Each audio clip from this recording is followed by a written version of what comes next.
In this report, my first duty would be to thank the Debar Commission for preparing this valuable document.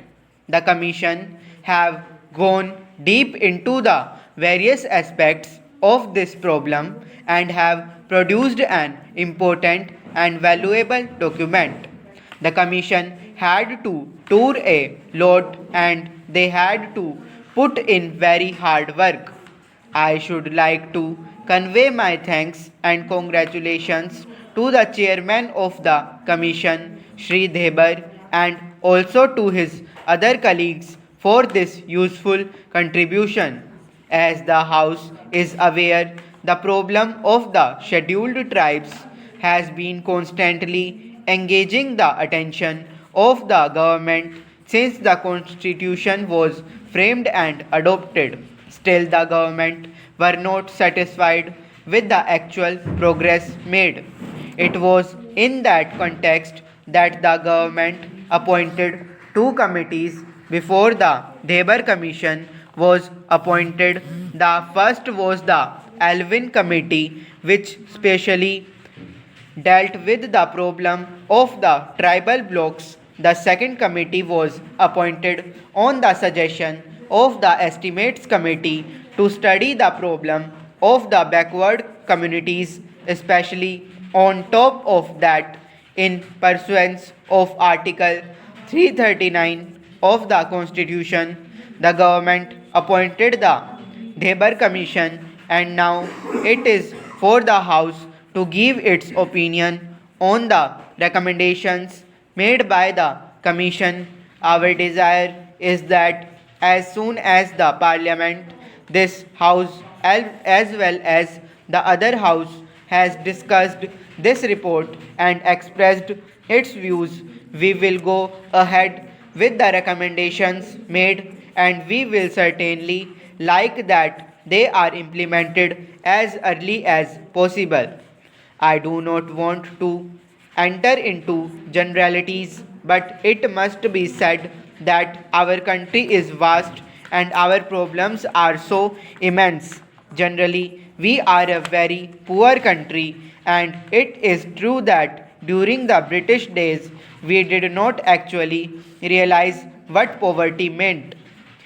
People suffered without much protest, but now, when the country is trying to go ahead with the economic development, it is but natural that every section of our community should like to progress simultaneously. I think if we are frank, we should admit that there are certain weaker sections of our community in the country who have not made as much advance and progress as others have done.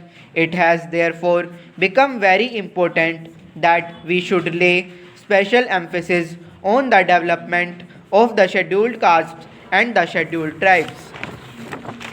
It is necessary, therefore, that we should take careful steps considering the various recommendations made and see what we can do to achieve a certain target within a prescribed period. The scheduled tribes have been living in isolated places, far off places, not connected with roads.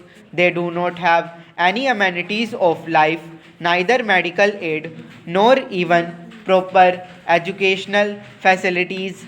We have to bring them out of that situation and we must try to integrate those people with other sections of our countrymen. It is far from my mind to suggest that we should impose anything on them, whether our customs or our culture, through the culture is more or less common throughout the country, but every community has its own conventions and customs. Therefore, when I say that there should be complete integration, I do not mean to suggest that there should be imposition of anything on the tribal communities as such. Still, it is essential that integration will only be possible if their standards are raised. If they are more or less brought to the same level where we or the other people are who are not so isolated. So we have to bring these people to that level, and we can do that not by implementing certain schemes only but by bringing about a radical change in our outlook and approach. There may be different communities and different religions in our country, but India had its own unique tradition in the past which we have to carry on and maintain even now.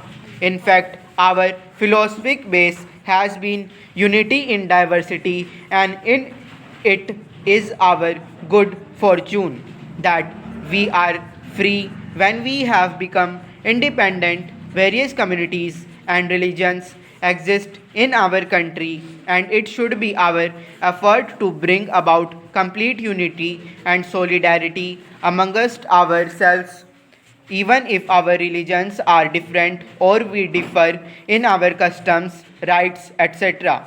So, I think that it is a challenge to all of us, and I have no doubt that we will be able to meet this challenge. I do not want to take more time of the house. As I said in the beginning, I do not want to enter into generalities so far as the recommendations of the Commission are concerned. They can broadly be divided into two categories. There are recommendations which are to be dealt with or which directly concern the Home Ministry and some other ministries of the Government of India. There are other recommendations which mainly concern the state governments.